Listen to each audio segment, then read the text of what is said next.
Howard Brown is a place for folks who are marginalized to come and get care that is sensitive, that is appropriate, that is respectful. Howard Brown was a great physician in New York City and was the Commissioner of Public Health there in the 1970s. He came out as an openly gay man at a time when that was a difficult thing to do. When Howard Brown was founded, we were looking for a name that would embody healthcare and openness and professionalism. His name was at the top of that list. The healthcare movement in the community represented in some ways a second wave of gay liberation. Right after Stonewall in Chicago and other places, some gay folks started coming together not just because they were gay or lesbian or bi, but because they were this and they were something else, like a doctor or a nurse or an X-ray technician. People came together on the basis of professional identities. The history of Howard Brown, goes back to 1974 when a bunch of volunteers got together to provide STD testing and counseling and cures for gay men who didn't want to be out to their doctors. 35 years ago, people would sneak into Howard Brown, literally sneak into Howard Brown. This was pre-AIDS, and they couldn't go to their own doctor, so they would come over to Halsted Street where we had a storefront, would see a physician, a gay physician who was volunteering his time. The idea that doctors would be out of the closet and would actually serve a GLBT community, it seemed revolutionary at the time.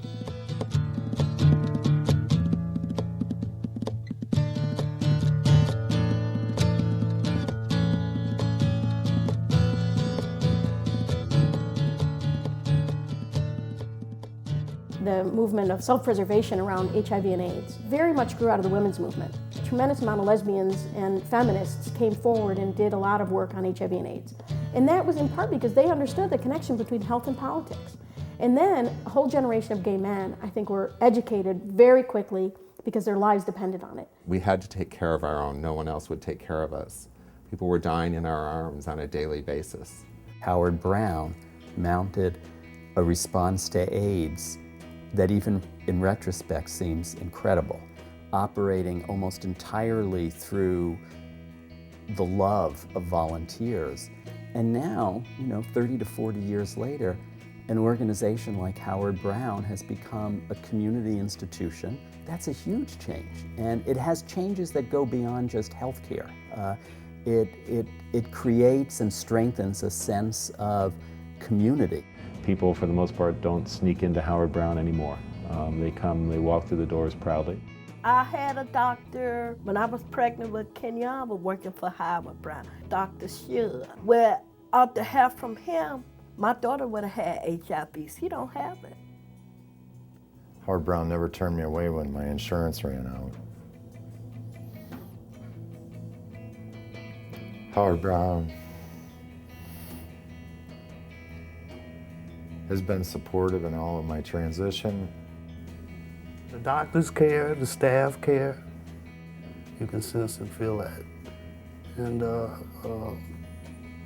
we need places like this. In many ways, we've come a long, long way. And in other ways, it's still very important that we take care of our own.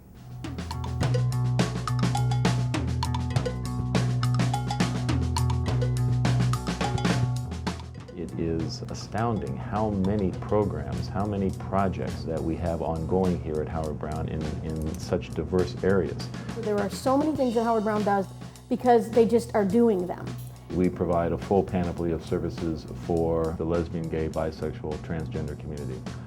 Those include medical care, behavioral health, case management for people living with HIV, a youth program, a separate department that serves our elder community, a merger of Howard Brown and the former Lesbian Community Cancer Project, which is our women's division, the HIV and STD outreach division, and the largest area of Howard Brown, our research department, where we do both behavioral and clinical research. You know, without all these services, there will be thousands of people that will not get any of these services and care that they need. We know the population. We are the population. And so we wouldn't want anybody else doing this. What opening up the Broadway Youth Center did was really change the landscape of healthcare services for youth in the city of Chicago. And I know that just as long as Howard Brown Health Center will be around, the Broadway Youth Center will be here to serve young people who are at risk. BYC is very unique, and it has, with its methods of bringing healthcare and like resources of different kinds together, it has helped so many people. When I think back on 35 years of Howard Brown, I can't help but think of all the people that came before us, the people that were there at the very beginning, people that were there through growth and good times and through hard times. The Older Adults Program, it's an opportunity for us as a community to provide care and services to folks who were at the forefront of our movement. In the HIV/AIDS movement in the 1980s, a whole generation of gay men learned strategy and tactics from some of those real radical lesbians. Those parallel movements for healthcare can merge in a strong political way. And the merger with LCCP and Howard Brown can really play a voice in that debate. As a healthcare provider, it's a completely transformative experience for me.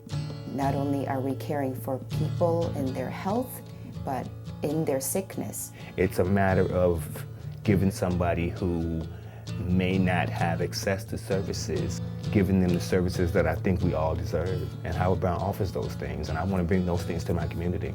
We often forget that healthcare is a human right, and I think Howard Brown Health Center is really invested in making sure that everyone within the LGBT community, or our straight allies for that matter, have access to quality healthcare that's affordable. What Howard Brown has offered me is far more than just medical care. It's offered me a foundation for who I am. They never gave up on me, and they didn't let me give up on myself. They did not. Yeah. I got a beautiful angel out of it. Yeah.